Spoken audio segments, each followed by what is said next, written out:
Demonetize. Nanawagan ng tulong ang isang YouTube content creator. Pag-usapan natin kung bakit at kung ano ang dapat gawin. Kamusta mga friends? Welcome back to YepPro. This is by Joel podcasting from New York. Kamusta na? Dedicated to real talk, practical wisdom, and life-changing guidance for Filipinos. Whether you're working abroad, planning to migrate, or building a better life for your family right here at home. Ito yung panawagan sa post sa X. Sabi niya rito, I need your help. Seriously. YouTube just destroyed my income overnight. 107,000 subscribers, 3 years of work, full-time job, demonetized for reuse content.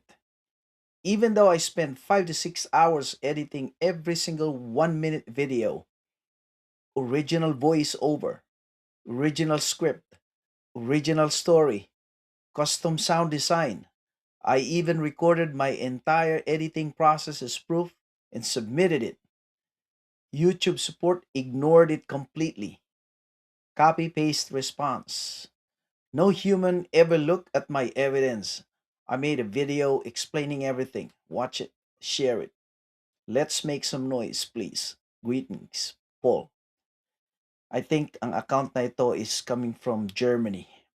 Anyway, imagine, 3 taong pinagpaguran, ginawang full-time pangkabuhayan, tapos biglang tigil ang kita. Ang saklap. Para kang binuhusan ng malamig na tubig pagkagising mo sa umaga. Oh boy. Ito ang kadalasang nangyayari ngayon sa YouTube. They are going on a demonetization blitz. Hey mga ka-creator, let's talk about something that's been stressing out our community lately. Demonetization. Ito ay hindi lang para sa mga existing YouTube content creator, kung hindi sa lahat ng mga gumagawa ng contents sa Facebook, sa Reels, sa TikTok, lahat kailangan maintindihan. Okay? Pero example natin itong YouTube. Isipin mo, binuhos mo lahat yung puso mo, yung focus mo, yung time mo into editing. Hindi madali ang mag-edit Kaya nga ako gustuin ko mang dalasan pero hindi gano'n kadali. Simple nga lang itong sa akin yung iba napakahirap. You need voice acting, kailangan mag-correction, kailangan mag-adjust ng volume, kailangan mag-adjust, marami kang gagawin. But it's not something na hindi magagawa, magagawa, aralin mo at, 'pag nasanay ka na, parang mapapadali na. Yung mga meme na gagawin mo, yung mga thumbnails, madalas magdamag hanggang 3:00 ng madaling araw. Then pagkagising mo one day, pagbukas mo ng YouTube Studio, bam! Or sa email, meron ng message sa'yo, inauthentic, biglang wala yung kita. In the case nung isa is, parang reuse content daw dahil siyempre gumamit siguro siya ng, mga video na iba at yun ang ginamit niya. Usually puwede naman yun, i-critic mo or i-discuss mo yung, video content sa content mo, gawin mong content. But these days, you'll never know. Anyway, bakit gano'n nangyayari? Okay? So, but wait, sabi ng karamihan, YouTube still runs ads on your videos. So, demonetize ka na, pero pwede pa rin nilang patakbuhin yung video mo at kumikita pa rin yun sa mga advertisers. Ibig sabihin, sila na lang ang kumikita ngayon sa pinaghirapan mong content. Okay? So, nakakainis, nakakatakot, but that's how it is. So, bago tayo mag-alboruto, tingnan natin, ayusin natin ang pagkakaintindi. Dahil nung huli kong video, binanggit ko na huwag gawing career ang pagiging content creator kung wala kang strategy. in case magkaloko-loko, like ma-ban or ma-demonetize yung iyong channel or kahit dahil isang video lang, madadamay yung buong channel, okey? Tapos usually ang YouTube kasi may isang ano ka, may isang, account ka, tapos marami kang niche channel. I think madadamay lahat. I could be wrong, but, yun ang pagkakaintindi ko. So dapat maisip mo na noon katulad ng binanggit ko, mag-cross-upload sa iba't ibang platform to protect your creative contents. Bakit? At di mo naman pag-aari yung YouTube, so wala kang kontrol. Nung pagbukas mo pa lang ng account, siniguro na nila na hindi ka makakapalag kung ano man ang desisyon nila.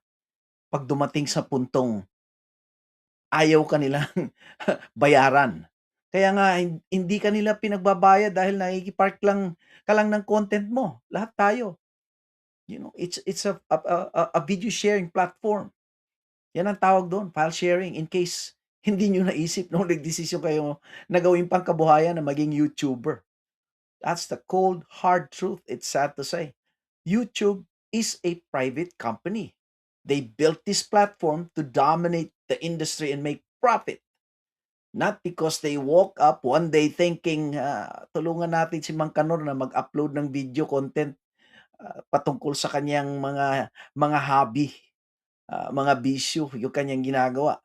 Para siya ay magkapera at 'pag ginalingan niya ay baka mapayaman natin ang kinabukasan niya. Yeah. Right. Yes, they provide tools and audience reach, but when push comes to shove, the number one priority is their business and their advertisers. Tayo, sorry, but we're expandable. Million-million tayo. If one of us falls or 10 or hundreds ma-demonetize or mag-back out tayo, they don't lose sleep. Ang dami pa rin mag-a-upload. Hindi naman tayo pwedeng magwelga. So, the best we can do ay mag-alburuto, mag-post na complaint sa social media at, magsampit ng complaint sa YouTube. Ta's sasabihin ng AI support, "We hear ya. Wait lang 90 days at sisilipin namin ang issue, ha. Wait lang." Yun ang mangyayari. I think sinabi nila nung nag-sign up tayo. Maaring nabasa niyo na or sadyang hindi niyo binasa or inintindi. So ito kalkalin natin. What does YouTube's terms of service actually say? Binasa ko yung fine print para hindi niyo na kailangang basahin, pero kung type niyong basahin, go ahead. Punta ka sa YouTube, basahin mo yung terms of service, yung sa kontrata, okay? So, good. Anyway, kung gusto niyo malaman, stick around. I'll tell you what, here's the ugly truth. Number one, sabi doon, no obligation to pay you. Sabi rito, you grant to YouTube the right to monetize your content. This agreement does not entitle you to any payments. Gets mo? Yep. You read it right. They can run ads on your video and legally they don't owe you a single centavo of ad revenue because it is a privilege. It's not a right. Pero may ginawa silang, of course, partnership program and may naka-attach na contract doon na babayaran kayo. But there is no commitment na you have to be paid all the time, but they honor it kasi kailangan nila ang content creators. But with so many content creators now, nag-aagawan, siyempre, they can pick the ones they want. So they can demonetize you for almost any reason dahil, they nagsisave sila. Okay? So ngayon, ang gagawin nila, inauthentic content, reuse clips, low effort, too much green screen, even doesn't align with advertiser needs. And that's enough na reason para i-demonetize nila isang account without needing to go to get a court order. It's their platform, it's their house, it's their rules. And they keep the advertising money, all of it. Demonetize doesn't mean ad-free, it just means you just don't get paid. YouTube will happily sell the ads on the video that you made and pocket 100% of the revenue. Legal? Yes. Masakit? Oh, of course, sobra. Case in point, yun nga, yung isang YouTuber na may maraming subscribers, sabi pa niya, "We will sue you." YouTube, yan ang ano niya, no? May isang yung creator nito na nag-post, "We are going to sue YouTube." Their channel at Underspark got demonetized for inauthentic content. Iba rin ito sa binasa ko nung una. Even though they do voice acting and editing themselves. Meanwhile, AI storytelling channels and low effort reaction videos are still earning. So they ask fair questions. Why are bigger channels in the same niche still monetized? If my content is so bad, why is YouTube still happy to run ads on it? Bakit pinayagan ng AI voice channels pero kaming totoong tao nasasabit? Walang traction yung complaint na yan. Mas lalo na yan mare-red flag ng YouTube. Para kang mare-red tag na, itong account na to, reklamador, bad hombre. Can you sue YouTube?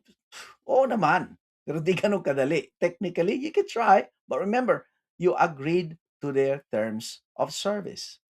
That document says they can monetize you at their discretion unless there's discrimination or contract violation, which is very hard to prove. A lawsuit will likely fail.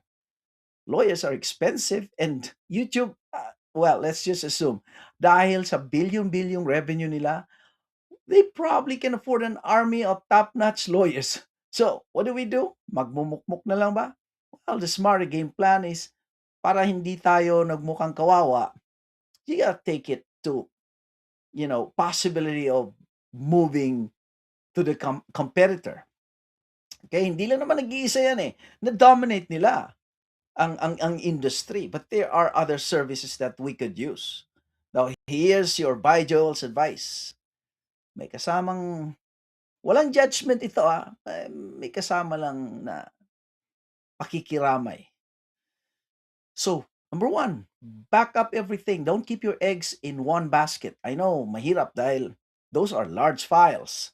So you have to have like either cloud that you're paying or kung wala, external hard drive. Otherwise, mapupuno yung ano ninyo, yung space ninyo. Diversify is the best.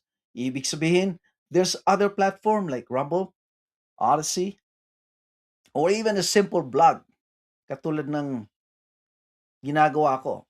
I'm not a big content creator. I'm not really monetizing my YouTube. That's not my goal. If it happens, good. If it doesn't happen, that's not my goal. My goal is to share information because I have a website. I run a website. I write a book. I do consultation. That's what I do. But here I share information like build an email list, sell merchandise, accept donations by Gcash, PayPal, or get brand sponsorships. So let's accept the reality, but do not stop creating.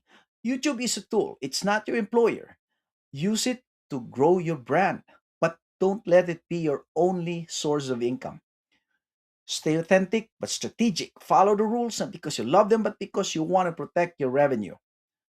These are just my thoughts. Para sa akin, YouTube actually offers great and fair opportunity sa lahat ng mga, makakapal ang mukhang katulad ko na malakas ang loob na magpakita and we show our faces, hindi madali yan sa karamihan. Show our face na magsalita like to no one in front of us but the camera. That's not easy. But we created content. Alam natin na ang YouTube will use the content para i-endorse nila sa mga advertisers na willing magbayad dahil maganda yung ano natin, content natin or nag-fit sa kanilang produkto at sa kanilang service kaya they'll pay for it. But otherwise, once the advertiser says this is not interesting anymore, it looks like borderline na parang nag-aano na ito, nagpa-pirate na ito ng ibang content. It's no good. We're out. So, siyempre ang YouTube sasabihin din, okay, all right, sorry. We cannot monetize your channel for now. Maybe in the next 90 days. Yun ang ano nila. Ngayon, kung sa palagay nilang hindi na maganda ang content mo, katulad sabi ko, hindi na interesado ang advertiser, hindi na nila kailangan sabihin sa'yo, dude, pasensya na wala na muna tayong profit sharing dahil tag-ulan. Of course, sasabihin lang nila, kunwari, hoy, inauthentic yung content mo, tigil muna namin yung profit sharing sa'yo. Kaya mo, i-review natin. Pagkaraan ng 3 buwan, kung okay sa'yo, wait lang okay. Meanwhile, upload pa more. Well, dahil in the meantime, there's nothing you can do about it. So, protect your art, cross-platform, build your own, system, so that when you get demonetized, don't let it destroy you. Tuloy pa rin dahil magandang pagkabuhayan ito sa totoo lang. Can you imagine? Lalo kayo nasa Pilipinas, you don't have to leave the country and you can earn dollars. Kailan nangyari yan? Ngayon lang nangyari yan, right? It's good opportunity, but you have to be careful. Ang totoong yaman nasa sa inyo, nasa kakayahan yung bumangon at lumipat sa iba't ibang strategy. So, continue to create. Always have a backup plan. Always have a strategy. Okay? Kaya gumawa ako ng website para dito. Gumawa ako ng Facebook page para dito, para na pag-uusapan kung paano, wala tayong ano tawag dito, yung union. So, somehow kung may iilan sa atin nakakapag-usap-usap tayo, nakakapag-share tayo ng mga ideas na ganito ginagawa ko, ganito dapat ang gawin, anong mga strategies, So, that's the best way. We have to group together. Para sa akin, ganun naman eh. But, it's up to you. If you're not interested, fine with me. Para sa akin, i-share ko lang. So anyway, ang link sa description lalagay ko. If you wanna follow, check the website, makikita nyo. Ang ginagawa ko kasi, may mga tao na they're not really into viewing, so they're more on reading. Majority are into viewing, not reading. So, you have to give them a choice. Ang mga tao for your content, kung interesado sila.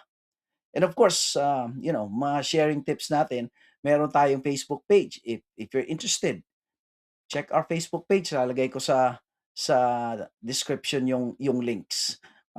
Pag-uusapan natin yung mga pangkabuhayan at mga updated na kagalawan.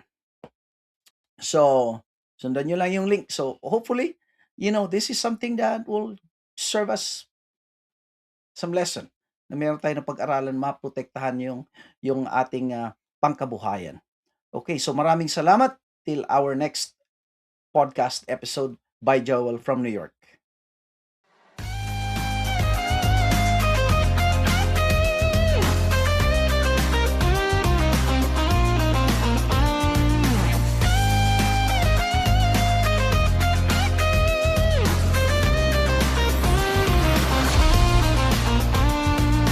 And there's crew in the Satzlik and the Platt.